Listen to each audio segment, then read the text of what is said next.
He estado pensando en un tema que lo he titulado Lo innecesario. Mi padre era pescador industrial, o sea, en barcos pesqueros a gran escala. Regularmente mi papá estaba 3 días en el mar y 1 día en casa. Era un trabajo físico muy fuerte, muy agotador, muy duro. Normalmente no podía dormir durante 3 días que estaba en la mar. Quizá dormían un par de horas, pero a veces no podían dormir por 3 días, y cuando llegaba 1 día a la casa, se lo pasaba durmiendo todo el día. Ellos tenían que tomar un viaje de descanso obligatorio cada cierto tiempo, o sea, quedarse 3 días en casa para descansar cuando se había acumulado ya el cansancio. Cuando mi padre tomaba su viaje de descanso, o sea, se quedaba por 3 días en la casa, el primer día lo dormía todo. Lo dormía todo, descansaba, recuperaba fuerzas y compartía con la familia, con nosotros. Pero ya desde el segundo día mi papá comenzaba a incomodarse.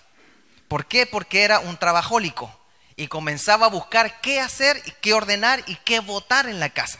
Entonces todos sabíamos que cuando papá estaba de descanso 3 días en la casa, él solamente descansaba el primer día y después se ponía a hacer limpieza profunda. Mi padre nunca se quedaba sin hacer nada. Era muy activo y dinámico. Y esta semana yo pensaba en todo el tiempo que la pandemia nos ha dado para estar en la casa. Es como si esta pandemia nos dio un viaje de descanso, al igual que mi papá nos dio un viaje de descanso a algunos de hasta 7 meses. Desde marzo que yo no estoy trabajando en lo secular.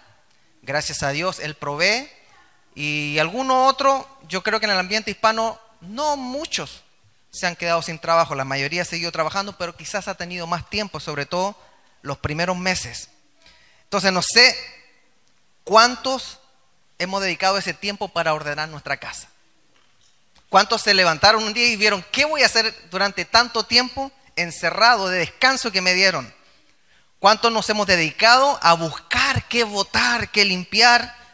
Y inmediatamente muchos estamos pensando en botar cosas físicas, hacer limpieza profunda del techo, del suelo. Mi papá me recuerdo que nos mandaba a limpiar afuera del patio. Teníamos un perro que vivía afuera y teníamos que arreglarle la casa. Él se inventaba en qué invertir el tiempo. No sé si usted tiene un perro, gato, ratón, pájaro, pero lo adorna, lo arregla, y esos días que está en la casa se preocupa de hacer algo, no se aburre. Lo que usted tenga para hacer en la casa, comienza a hacerlo, ya sea limpieza o ya sea cuidar, ordenar, botar. Y hablando de botar, lo más difícil, sobre todo las mujeres saben que es donar la ropa que no usamos. Esa ropa que nos encanta, pero que la tenemos ahí pensando que algún día nos va a quedar. Esa ropa que la compramos porque, según yo, mi panza iba a bajar y no crecer cuando me vaya al gimnasio. Y han pasado años y mi panza no baja. Esos cassettes que guardo de los años 80 que tengo guardados por ahí, esos CDs. Junté 500 CDs, imagínense, y todavía no sé cuánto cargo. Y yo empiezo a votar por los que no me gustan ya, y para qué los tengo, pero es difícil ponerse a hacer limpieza. El otro día abrí una caja de documentos importantes en mi casa y me encontré con una carta de ex expolola. Novia, enamorada, no sé cómo le llaman. Y mi esposa estaba al lado. Y cuando vio los corazoncitos pegó una mirada. Y en ese tanto, yo no sé, con una fuerza sobrenatural, ya la coloqué en el shredder paper. Cuando uno se pone a hacer limpieza, encuentra cosas que ni sabía que estaban en la casa. ¿Le ha pasado? No. ¿Le ha pasado o no? Todos guardamos cosas que no tenemos ni idea que estaban ahí. Créamelo. Cada uno sabe cómo ha limpiado su casa, su ropa y sus cosas durante esta pandemia. La pregunta de hoy es: ¿cuántos nos hemos dado el tiempo de limpiar y ordenar nuestra vida espiritual durante este tiempo? Hemos estado hablando durante 4 domingos temas que de alguna u otra manera están apuntando a la vida espiritual. No es que yo esté haciendo una serie a sabiendas, como algunos lo hacen, y no lo estoy criticando, pero Yo no estoy haciendo una serie queriendo hacer una serie sobre la vida espiritual. El Señor me va ministrando sobre este tema hace 4 domingos y yo en obediencia lo hago y seguiré ministrando sobre nuestra vida espiritual hasta que Dios me diga cambia el tópico. Y esta mañana quisiera que habláramos de todo lo innecesario que cargamos en nuestra vida espiritual. Todas esas cosas que no aportan, no suman, pero las guardamos ahí. Por eso el mensaje lo he titulado Todo lo innecesario o lo innecesario. La única forma de hacer esto es dándonos cuenta qué es necesario y qué no es necesario. Botar el sobrepeso de una nave solamente se practica cuando hay una emergencia de naufragio. ¿Usted recuerda la historia de Jonás cuando Dios le dijo, ve a predicar arrepentimiento a Nínive, porque será destruida? Y Jonás, narra el libro de Jonás, tomó la dirección contraria en un barco camino a Tarsus. Y durante ese viaje, escapando de la voluntad de Dios, se levantó una tormenta. Y fíjese que lo que hicieron para pensar que podían escaparse de naufragar fue hacer limpieza del bote, del barco, y comenzaron a botar las cosas. Dice Jonás 1 del 4 al 6. Pero el Señor hizo que en el mar se levantara un fuerte viento y se desató una tempestad tan grande que parecía que la nave se iba a partir. Los marineros tenían mucho miedo y cada uno de ellos clamaba a su Dios, con minúscula Dios. Entonces echaron al mar los enseres que había en la nave para deshacerse de ellos. Jonás, en cambio, había bajado al interior de la nave y se había echado a dormir. Mire el pajarito. La versión TLA dice, Jonás dormía plácidamente en la bodega del barco. Mire a su hermano que está ahí y dígale con la mascarilla puesta, no duermas tan plácidamente, hermano. O quizás dígale, no ronque. Aquí quiero detenerme para analizar algo que es importante antes de entrar al mensaje en sí. El texto nos habla de un viaje tormentoso y para salvarse tenían que echar sus enseres que tenían un valor. Por algo estaban en el barco. Nadie encarga en un barco algo que no vale. Y tenían que comenzar a deshacerse de sus enseres, o sea, de lo valioso para ellos. El asunto es que como no resolvieron el problema, al que tuvieron que tirar al mar fue al mismo Jonás. Y él fue honesto y les dijo, esto está pasando por mi culpa. Y eso aparece en Jonás 1:15 cuando dice, entonces tomaron a Jonás y lo arrojaron al mar, y la furia del mar se calmó. Y aquellos hombres sintieron gran temor del Señor y le ofrecieron un sacrificio y le hicieron votos. Mire qué interesante. En el viaje se vota lo que uno valora, pero no es realmente lo que tiene que estar en el barco. Y si no se vota lo que uno valora en el viaje, al que se vota es a Jonás. Ahora leamos Apocalipsis 20:15. Y dice, y el que no se encontraba inscrito en el libro de la vida fue arrojado al lago de fuego. ¿Por qué es importante el mensaje de hoy, mis hermanos? Porque yo no quiero que piensen que esto es un mensaje más de un domingo que me aparecí. Porque todo el que no ajuste su vida cristiana en el caminar de la tierra será, al igual que Jonás, arrojado, pero no al mar, sino arrojado al lago de fuego. Y donde no está Dios en una eternidad, no lo va a pasar bien. Una eternidad separado de Dios, nadie lo desea. Entonces, como todos queremos viajar de la forma correcta, de una forma ligera en que solamente llevemos lo que Dios quiere que tengamos, vamos en esta mañana a seguir algunos consejos para darnos cuenta de lo innecesario que tenemos en nuestra vida y que afecta nuestra espiritualidad. Yo no sé si alguno ha escuchado, se colocaron muy serios, así que voy a contarles esta anécdota de un avión que viajaba y una turbina se dañó y había mucho peso y comenzaron a botar todo. Y ya habían botado todas las maletas y los pasajeros eran 99 americanos y un mexicano. El avión se venía abajo y el capitán dijo, vamos a tener que hasta botar el suelo, así que cuélguense. Iban todos colgados del avión sin suelo, ¿se imaginan? Es una anécdota. Y el capitán dijo, un poquito más de peso, equivalente a una persona que se lance, y alcanzamos a aterrizar a salvo. Y los 99 americanos miraron al mexicano. Y el mexicano colgado era 1 entre 100. Y el mexicano le dijo, bueno, yo me lanzo, me sacrifico para que baje el peso y puedan aterrizar. Si es que antes de hacerlo, ustedes que son muy, muy heroicos me dan un aplauso. Y ahí comenzaron a aplaudir y caían los americanos.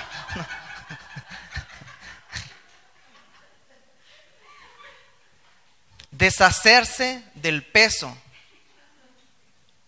para evitar un naufragio es algo que hasta en su matrimonio usted lo va a tener que aplicar. Deshacerse de lo innecesario. Y como estamos en el tema de la vida espiritual, hoy vamos a hablar de qué debemos deshacernos si es que nos interesa tener una vida espiritual saludable. Número 1, deshacerse de la actitud de reabrir heridas innecesariamente. Unas semanas atrás conversaba con una persona que tuvo un accidente en una pierna hace años atrás. Esa persona me contaba que durante el tratamiento había una herida abierta y una enfermera tenía que abrirle la herida cada vez que hacía curaciones y quitarle la carne que quedaba muerta. Y cada vez que la enfermera intervenía, le abría la herida y sangraba y tenía que provocar sangramiento porque tenía que sacarle todo lo malo. Eran unas sesiones terribles de curación.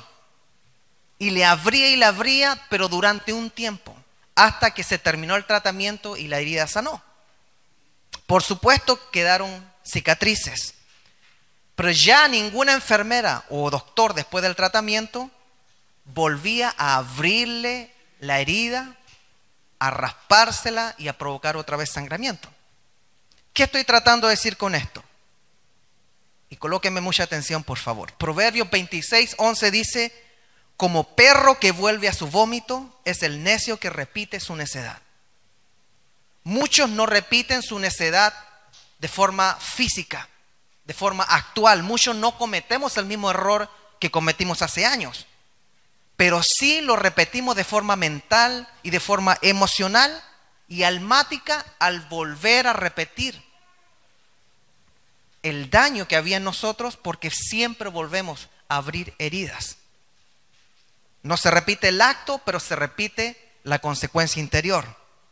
Y eso se le llama el manoseo del alma, que es algo muy delicado en estos tiempos.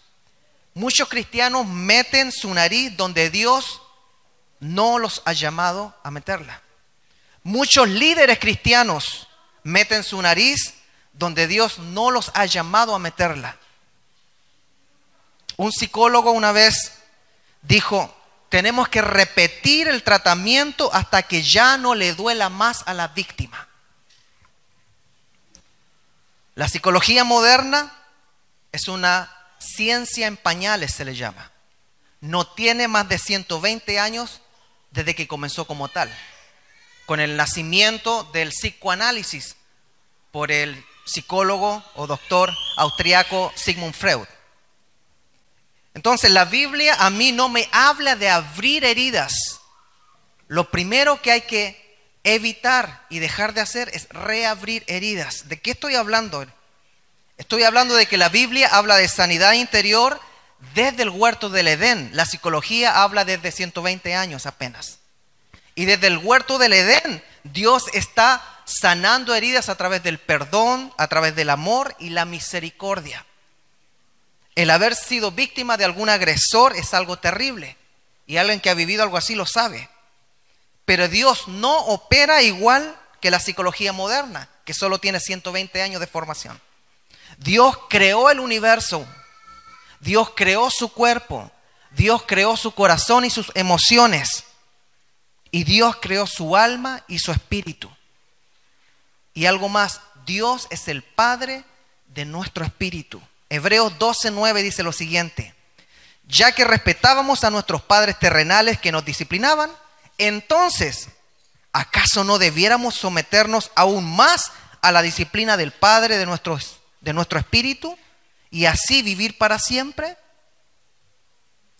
¿Por qué estoy hablando de esto? Porque el primer tema se llama reabrir heridas innecesariamente. Hay que deshacerse de eso. Porque durante la pandemia muchos han caído en depresión. Y uno de los factores principales que ha aportado a esta depresión es abrir heridas que ya habían sido cerradas por el Espíritu Santo. Porque cuando uno está en soledad, muchas veces no invierte bien el tiempo y no hace lo que Dios quiere. Por algo Dios dijo: no es bueno que el hombre esté solo. No es solamente porque se aburría y veía Netflix. Es porque cuando el hombre está solo comienza a hacer lo que Dios no lo ha llamado a hacer, sino que comienza a imaginarse lo que Él quiere hacer y hacerlo. Cuando nosotros nos sentimos indignos es cuando estamos tomando heridas del pasado y las traemos a tiempo presente. Cuando nosotros nos sentimos incapacitados es porque muchas veces estamos abriendo nuestro pasado y lo traemos al presente, porque Dios al que llama capacita. Hechos 10:15 dice: por segunda vez le insistió la voz. Esta es la visión que tuvo Pedro. Y le dijo: lo que Dios ha purificado, tú no lo llames impuro. Voy a repetir. Por segunda vez la voz desde el cielo le dijo a Pedro: lo que Dios ha purificado, tú no lo llames impuro. Esto quiere decir, en el contexto que estamos viendo hoy, que cuando Dios ya limpió y perdonó algo, no podemos seguir actuando como si aquí nadie limpió. Si Dios dio la vuelta de la página, el único que quiere que mires hacia atrás es el enemigo. Y cada vez que mires hacia atrás, vas a escuchar mentiras sobre tu pasado, sobre tu presente y sobre tu futuro. ¿Por qué? Porque Juan 8:44 dice: ustedes son de su padre el diablo. Jesús hablándole a los judíos tradicionalistas. Y quieren cumplir con los deseos de su padre, quien desde el principio ha sido un homicida. No se mantiene en la verdad porque no hay verdad en él. Cuando habla mentira, habla de lo que le es propio, porque es mentiroso y padre de la mentira. Fíjese que hablando en este tema de deshacerse de la costumbre de reabrir heridas, de manosear el alma, esa alma que Dios ya la pagó, porque trae consecuencias de eso. La semana pasada hablamos del texto donde Dios habla con Salomón. Y no sé si muchos se acuerdan o lo escucharon el mensaje después, pero Dios cuando habla con Salomón, Salomón y Dios hacen referencia a David, pero ninguno habla de lo malo que le pasó a David. Ninguno menciona que fue un adúltero, un mentiroso y un asesino. Ya había sido borrado. Ninguno menciona lo malo, sino los dos se hacen como la vista gorda, diría alguno. No, están tapando, dirían. Podrían haber hablado de cómo falló y ahora no fallar para programar en cuanto al pasado el futuro. Dios no quiere que programes tu futuro en cuanto al pasado. Dios tiene cosas nuevas. Por eso cada vez que estamos solos y apartados, lo primero innecesariamente hacemos, lo primero que innecesariamente hacemos es comenzar a ver el baúl de los recuerdos y se reabren heridas. Y Dios no trabaja con personas que se quedan estancadas en el pasado. En el pasado. Algo muy lindo de la conversación entre Dios y Salomón es que Salomón habla de alguien fallecido y Dios habla de alguien fallecido como que fue perfecto. Aunque sabemos que David no fue perfecto. Hechos 13:12 dice: tras destituir a Saúl, les puso por rey a David, de quien dio este testimonio: he encontrado en David, hijo de Isaí, un hombre conforme a mi corazón, Él realizará todo lo que yo quiero. Es Dios hablando de David, aunque Dios sabía el tremendo error que iba a cometer David y que cometió. Ahora, si Dios cuando perdona olvida, que esa es la diferencia con el hombre. Dicen que la mujer perdona pero no olvida. Es complicadísimo eso. Pero Dios olvida. Dios dice que nuestros pecados han sido arrojados a lo profundo de la mar y que Él no tiene memoria de ellos. ¿Por qué nosotros somos los que empezamos a destapar lo que Dios ya enterró? Y muchos en este tiempo de pandemia tomaron un deporte, y el deporte era comenzar a reabrir cosas que Dios ya había cerrado. Muchas veces por conversaciones comenzamos a hablar del pasado y estas conversaciones no benefician ni ministran nuestra alma hoy. Muchas veces pensamos que alguien nos va a ayudar a resolver nuestra vida y volvemos a compartir cosas que Dios ya enterró. Y cuando tú comienzas a sacar algo que Dios ya trató, es lo mismo que le pasaba a esta persona, como si viniera un enfermero, un doctor, y le vuelve a abrir la herida que ya había sido tratada. ¿Hay cicatrices? Sí, pero ya se terminó el tratamiento. Ahora solamente se necesita tiempo. Entonces, ponga atención a esto, con lo terrible que es volver a abrir heridas. Mateo 19:6 es muy conocido porque es interpretado desde un solo ángulo. Dice, así que ya no son dos, sino una sola carne. Por tanto, lo que Dios ha unido, ningún hombre lo separa o lo separe. Qué interesante que habla de carne. Une dos carnes. Esto da referencia muy similar a la sanidad de una herida que ya ha cerrado.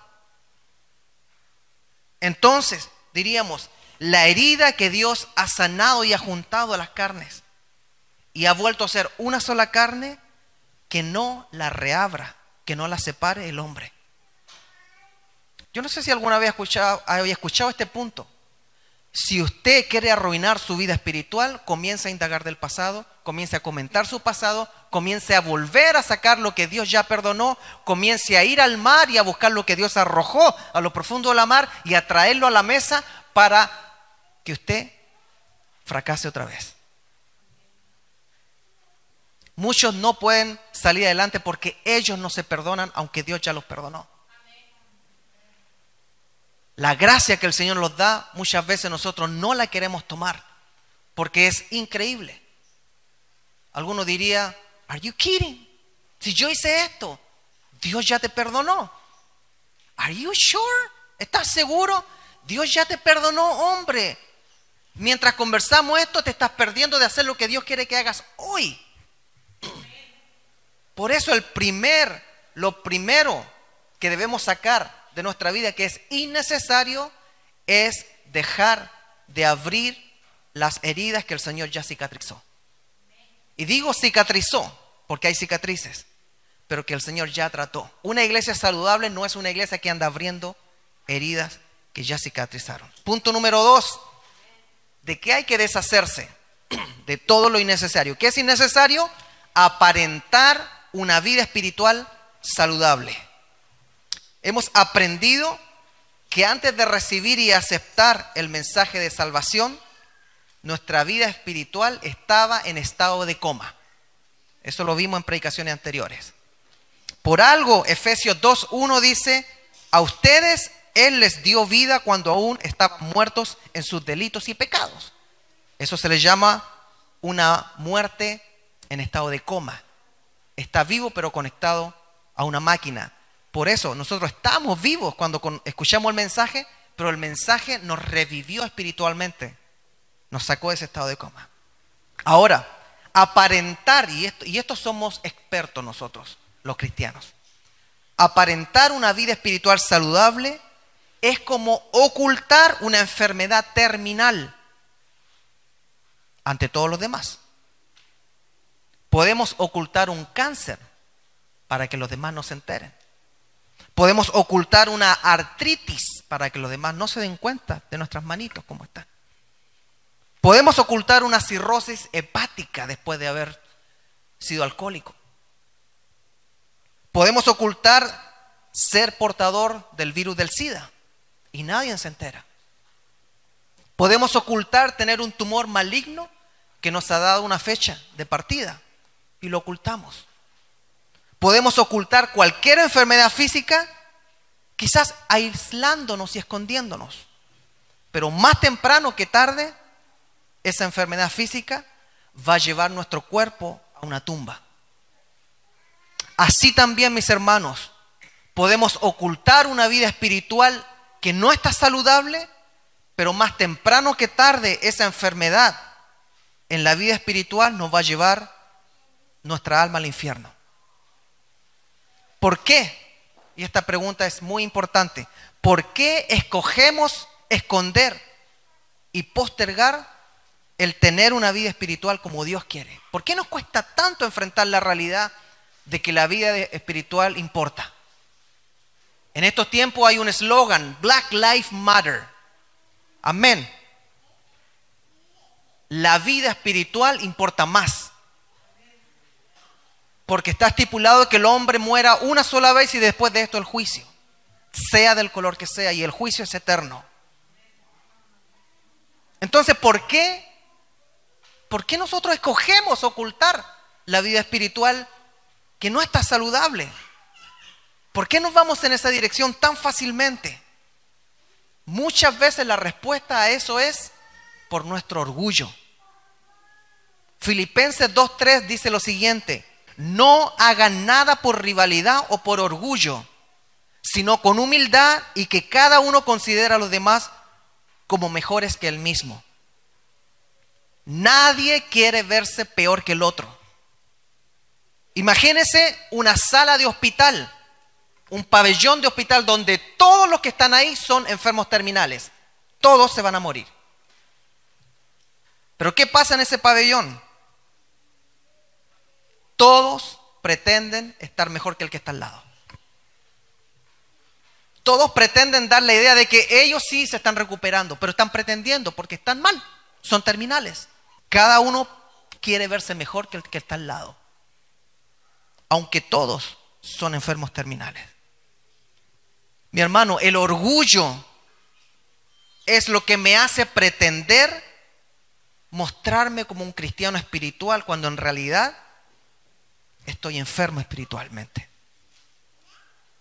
El orgullo es lo que hace pretender de que yo estoy bien con la Biblia debajo, quizás cantando en la iglesia, pero nunca he tomado la decisión de dejar y apartarme de lo que Dios me dijo que tenía que dejar.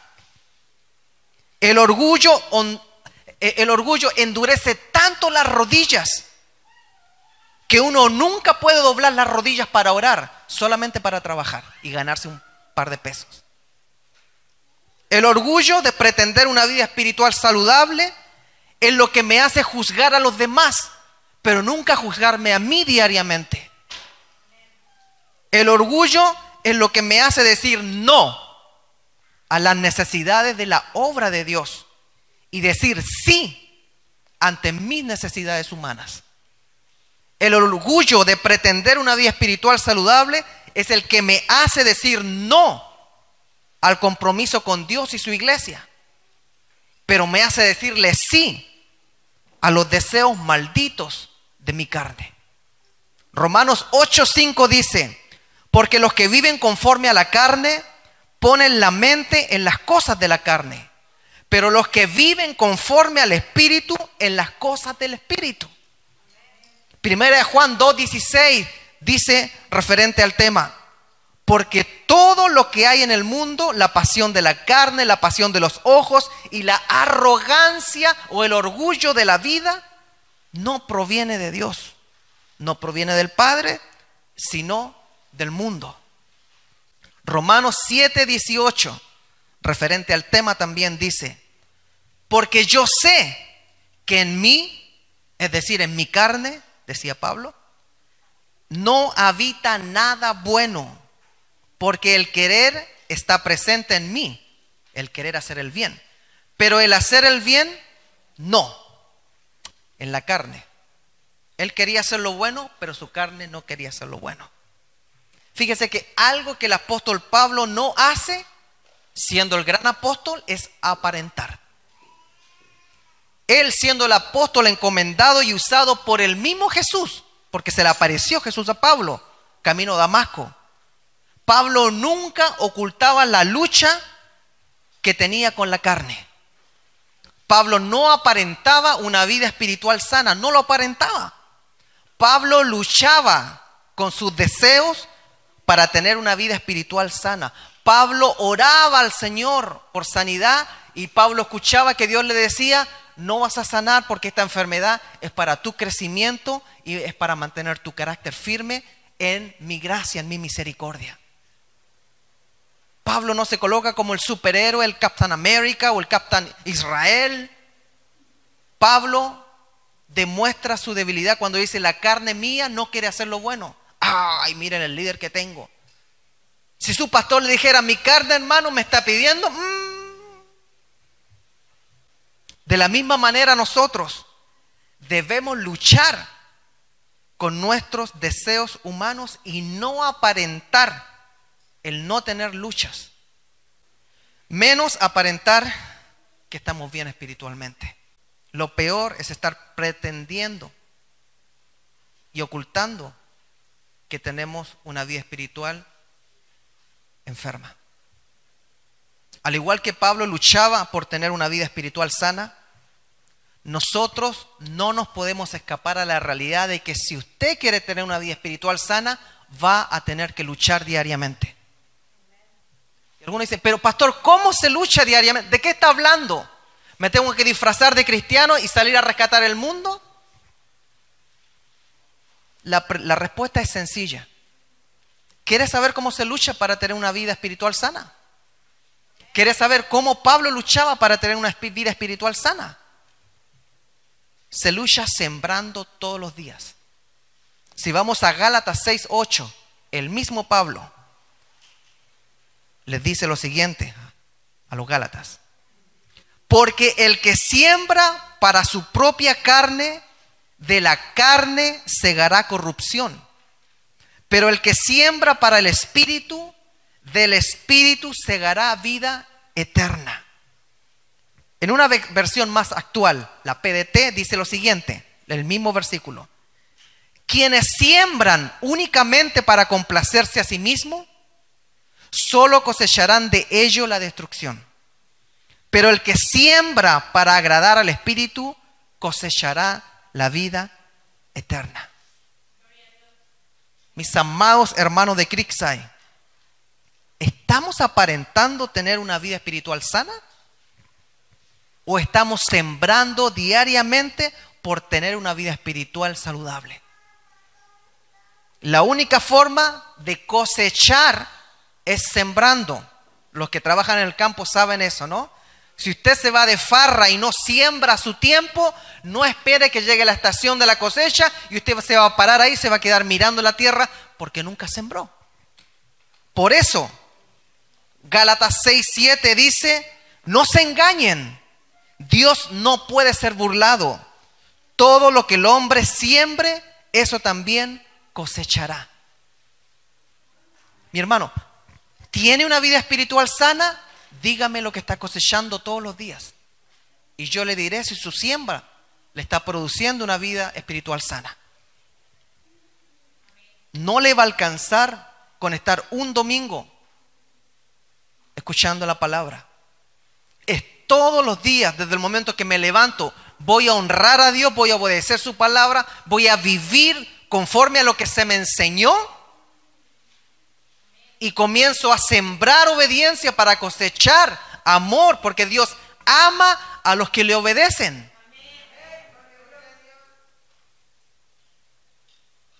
Dios no quiere sacrificios de animales ya. Dios ama la obediencia, dice su palabra. Ya pasó el tiempo de los sacrificios y Jesucristo selló ese tiempo. Ahora es el tiempo de la obediencia.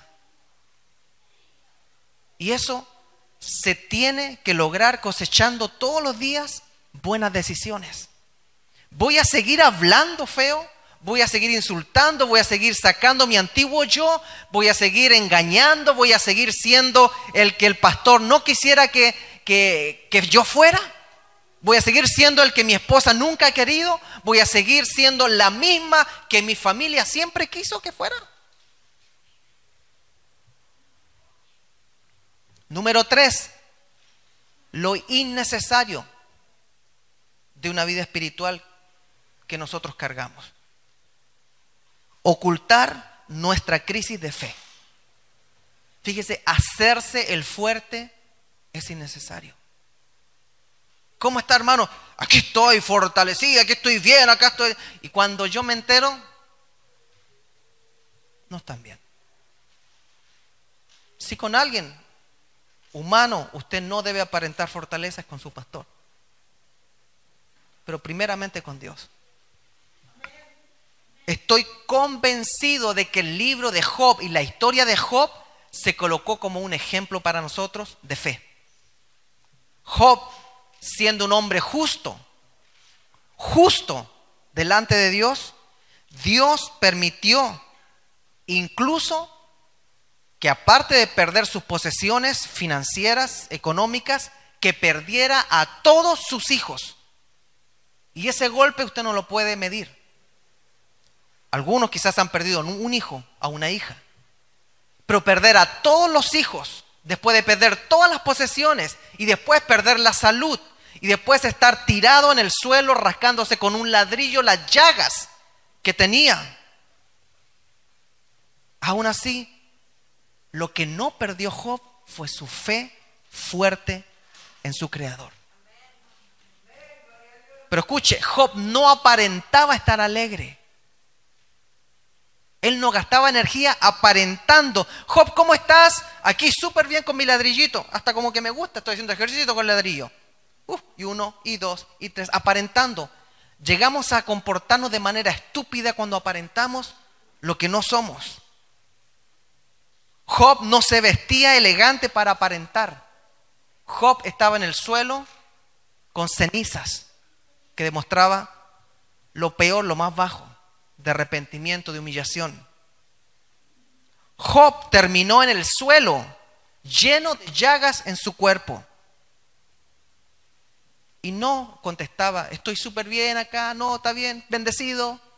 Job estaba en lamento y cuando le hablaban, él callaba. No habló más. Job guardaba silencio y no escondía su confusión frente a los hechos que le habían pasado. Nosotros, mi hermano, mi hermana, somos todo lo contrario. Nos damos el lujo de perder la fe en Dios como lo primero. Pero por Dios santo, no nos pregunten cómo están, porque nadie nos va a ver triste. ¿Cómo están? Estamos bien, gracias al Señor. No se metan las cosas que no le importan. Prefiero vestirme bien y sonreír antes que reconocer que mi fe está por el suelo.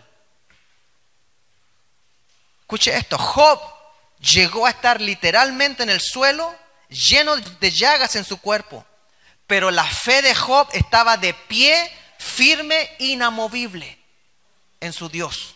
Por eso, Job pudo decir en Job 1:21, desde el suelo, desnudo salí del vientre de mi madre y desnudo volveré allá.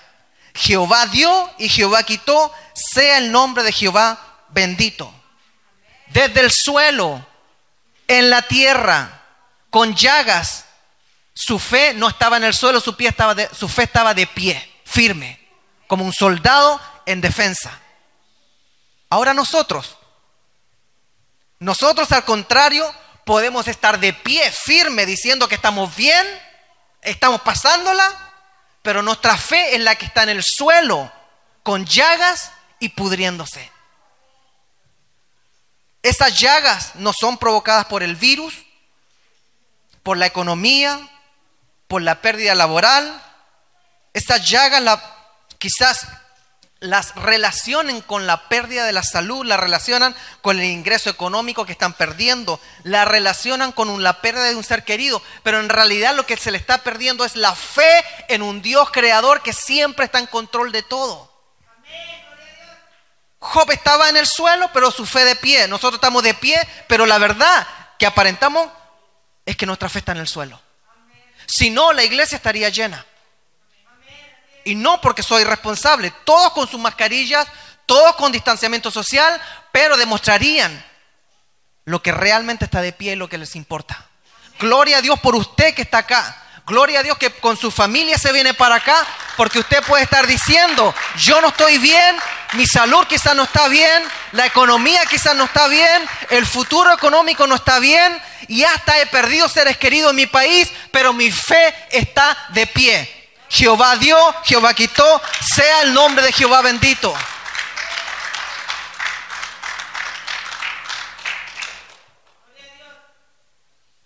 Job sabía lo que era una pérdida económica grande. Lo había perdido todo. Job sabía lo que era perder seres queridos. Había perdido a todos sus hijos. Job no ocultaba estar en el suelo, pero la fe de Job siempre estaba de pie. ¿Por qué? ¿Por qué? Porque él sabía en quién había puesto su fe. Hermanos, usted y yo, es innecesario. ¿Cómo se llama el mensaje de hoy? Lo innecesario. Es innecesario ocultar que usted tiene una crisis de fe. No se haga el fuerte cuando no lo es. No se vista como una persona que nada le ha pasado. No se pinte para que los demás vean una sonrisa. No sonría si es que su vida espiritual no está bien. Porque al igual que Jonás algún día se va a echar al mar. Hermanos, hermanas, es innecesario ocultar nuestra falta de fe en estos tiempos. Mejor reconozcamos ante Dios y pidámosles que aumente nuestra fe con honestidad. Para eso está la administración de la palabra, para eso llegó usted acá. Y por último, lo innecesario. Es innecesario aparentar adorar. La palabra adorar en su raíz original quiere decir postrarse. No tiene nada que ver con música. Nada. Ahora, el secreto es que todos pueden alabar, pero no todos pueden adorar. ¿Por qué? El Salmo 151 dice, todo lo que respira, alabe a Jehová. Alabar es reconocer lo que hace una persona. La persona por lo que hace. Cualquier persona puede ver lo que Dios ha hecho.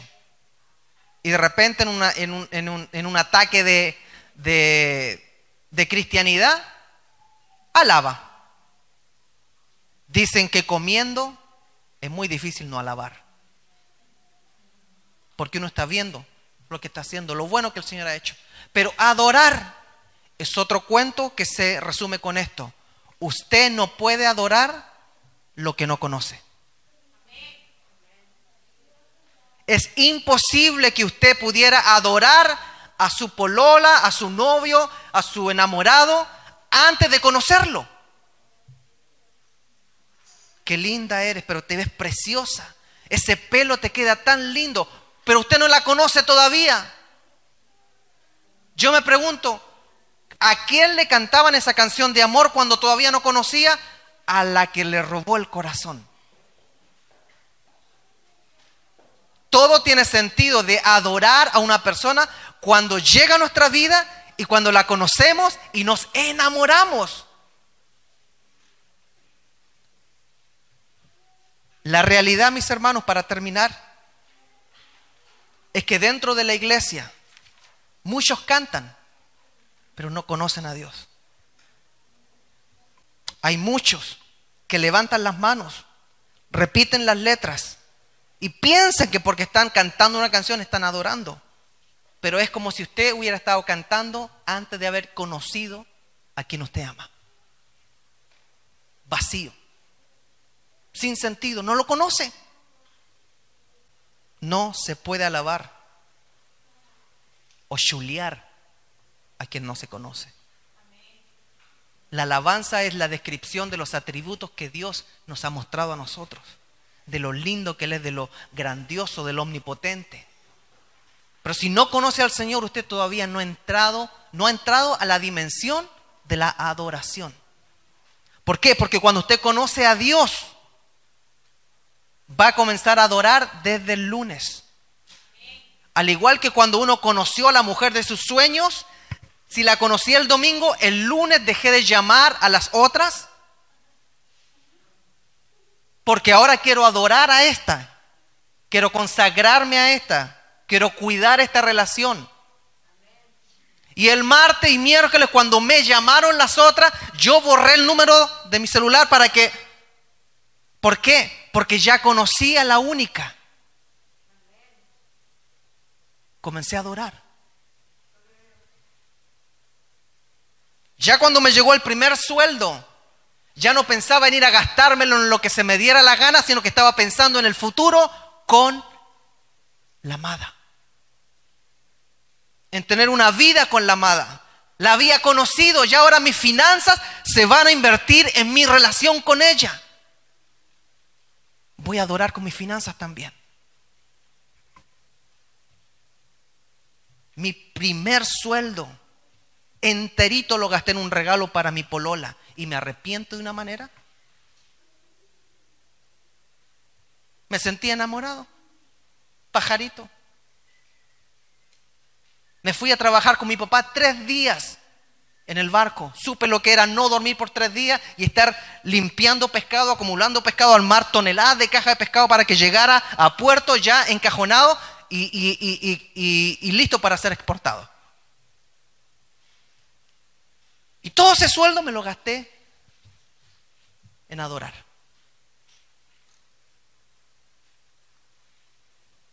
Hermanos, ¿usted conoce a Dios?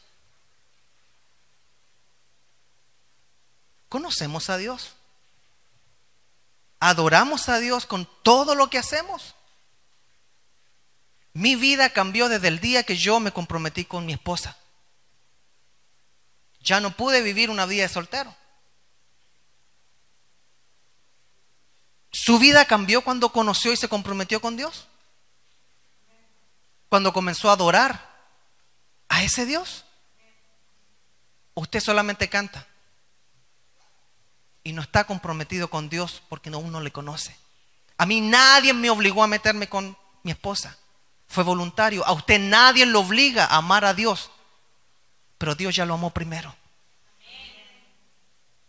Dios ya se entregó y dio todo lo que Él podía por su alma. Y usted no tiene que dar su cuerpo para ser molido, solamente tiene que adorarlo con lo que su corazón le diga que va a adorar. Entonces, ¿por qué es innecesario aparentar que adoramos? Porque si usted no conoce a Dios, está perdiendo el tiempo. Es como pretender tener una relación sin la novia o el novio. No tiene a quién chular.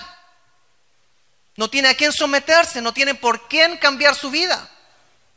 Pero vamos a la iglesia y decimos que vamos a adorar a Dios porque piensa que va a cantar. Yo cantaba la Incondicional de Luis Miguel y no estaba adorando a nadie. Y he cantado muchas canciones en mi vida y no tienen nada que ver con la adoración. Yo comencé a cambiar mi vida cuando mis decisiones estaban centradas en una persona. Eso es adorar. Yo me bajo de la cama a agradar a mi Dios. Algunas áreas van a ser fáciles. Oh, sí, algunas van a costar muchísimo. Hasta el día de hoy yo tengo áreas que mi esposa me pide cambia. Y me cuesta un mundo.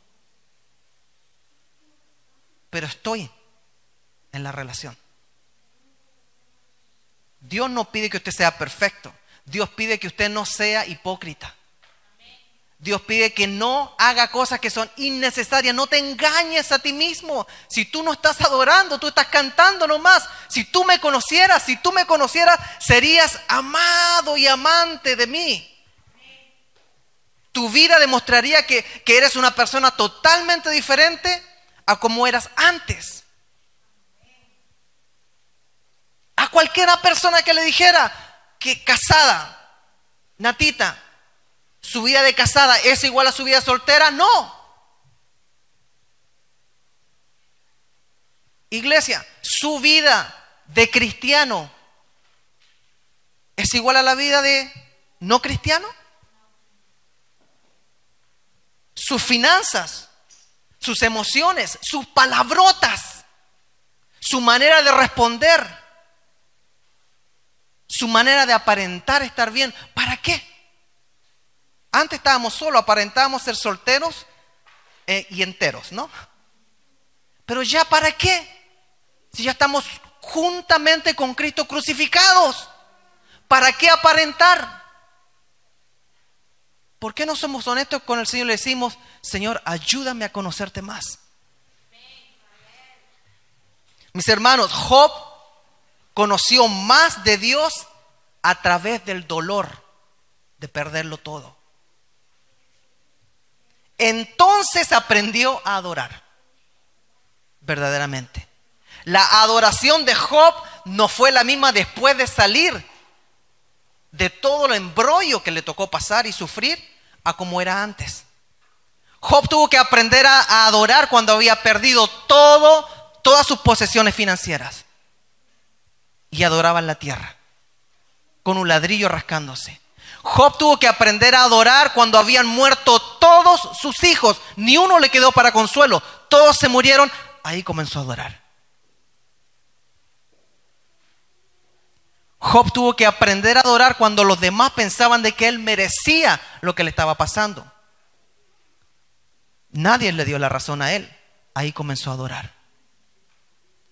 Job tuvo que aprender la verdadera adoración desde el suelo con llagas cuando su esposa, la única que quedó viva, le decía, muérete ya y maldice a tu Dios.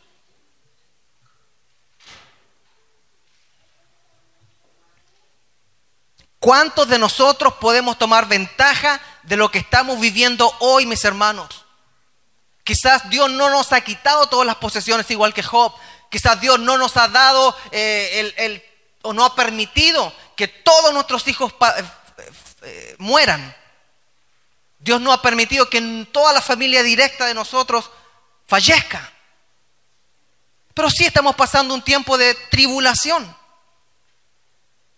¿Por qué no usamos este tiempo para aprender a adorar entonces? No a cantar, a adorar. Aprender a adorarlo desde el suelo, pero con una fe de pie. Sin aparentar, sin hacer cosas que son innecesarias. Yo quisiera que este año 2020 terminara con una iglesia que decide dejar de hacer cosas innecesarias. No aparente espiritualidad que no la tiene. No aparente ser lo que no es. Sea sincero con Dios, sea sincero con su pastor, sea sincero con su iglesia y muéstrese como lo que es, para que el Señor pueda trabajar con usted.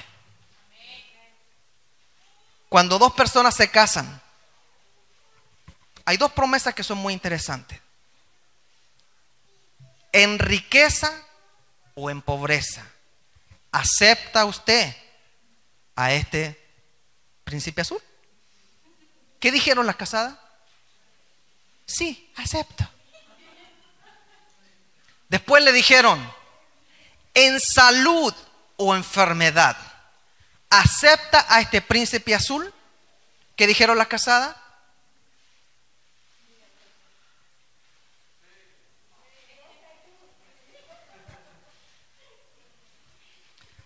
Ahora el Señor le pregunta una cosa. El día que tú me conociste, hija mía, el día que yo llegué a tu vida, hijo mío, tú me dijiste, en pobreza o en riqueza, estaré contigo. Te voy a servir. Te voy a adorar. ¿Se ha dedicado a honrar esa promesa este año? Hoy el Señor Jesucristo le pregunta a su amada, a usted, tú me dijiste cuando me conociste que en enfermedad o en salud tú me ibas a adorar. ¿Estamos haciendo eso? o nos hemos dedicado a practicar las cosas que son innecesarias. Mis hermanos, todos somos trabajos en construcción. Todos somos puentes que no han sido terminados. No se dé usted por terminado, porque cuando alguien pase por arriba suyo, se va a caer con usted. No pretenda hacer lo que no es. Deje que Dios termine la buena obra que ha comenzado en usted. Porque su palabra dice, aquel quien comenzó la buena obra será fiel en terminarla. No aparente ser lo que no es. Hermanos del coro, no aparente ser lo que no eres, hermana Abigail. Hermana Natita, no aparente ser lo que no es. No tome ese peso que en esta casa no se le está entregando. Los hermanos que están anhelando que el Señor los use como líderes, no aparenten ser lo que no son, porque esa cruz no se la entrega a Dios, esa cruz la entrega el diablo. Dios quiere que seamos sinceros delante de Él para saber lo que necesitamos fortalecer. Y lo primero es el ejemplo de Job.